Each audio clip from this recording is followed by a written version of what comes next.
পান ক্ষেতের মধ্যে আছি দেখেন। আমার আবার পান সিগারেটের অভ্যাস নাই, তো ফার্স্ট টাইম মানে দেখতেছি এরকম সরাসরি পানের ক্ষেত। আগে কখনোই দেখি নাই যে গাছে ফান ধরছে এরকম পানের ক্ষেত। এখানে এখানে আরও আছে, এদিকে ওই রাস্তার ওই পাশেও আছে। পান ক্ষেতের মধ্যে আসলাম, এখানে আবার ঢোকার কিছু নিয়ম আছে। পান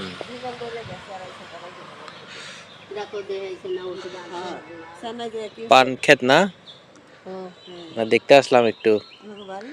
আমাদের বাড়ি চট্টগ্রাম, আমরা এখানে একটা কাজে আসছি, এদিকে চা খেতে দাঁড়াইছি, তো তাই জন্য দেখতেছি আর কি। যে সরাসরি তো দেখা হয় না কখনো পান।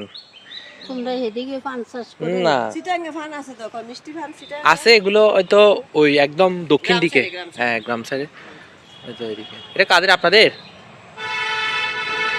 হ্যাঁ, ওই পাশেও আছে রাস্তার। এটা পুরোটাই একটা পানির ক্ষেত। এগুলা কি, এগুলা কি পান? মিষ্টি পান নাকি দেশি পান? আচ্ছা, আপনাদের তো তাই কিনতে হয় না? না, আমরা তো খাই না, জানা মুখ লাল না। কেন? আমরা হিসাব করি বেশি পান বালা হন্ডা খাইলে বেচবো কিটা না, ওটা অভ্যাস করি না।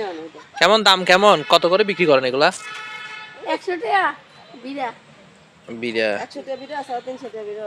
300 টাকা বিড়া। এক বিড়াতে কয়টা ধরে? 96।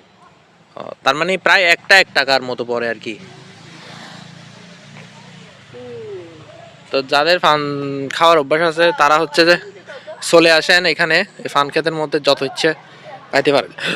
তবে একটা নিয়ম আছে, যেটা আমি শুনছি, সত্য কিনা জানি না, পান খেতে নাকি স্নান না করে নাকি, পবিত্র না হয়ে নাকি ঢোকা যায় না। এনারা গল্প করতেছে, এনাদের হয়তো পান ক্ষেত, ঠিক আছে। তো এখানে কোনো বেড়া ছিল না, যার কারণে আমি দেখাইতে পারতেছি আপনাদেরকে। এই যে পান পাতা, একটু ঘ্রাণ নিয়ে দেখি তো, দেখি। আসলেই পানের ঘ্রাণ।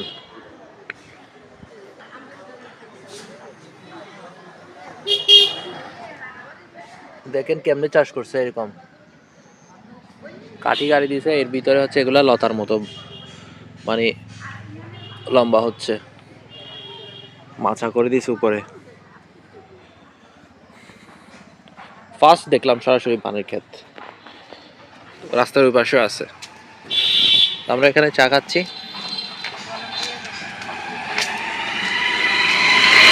Bye bye.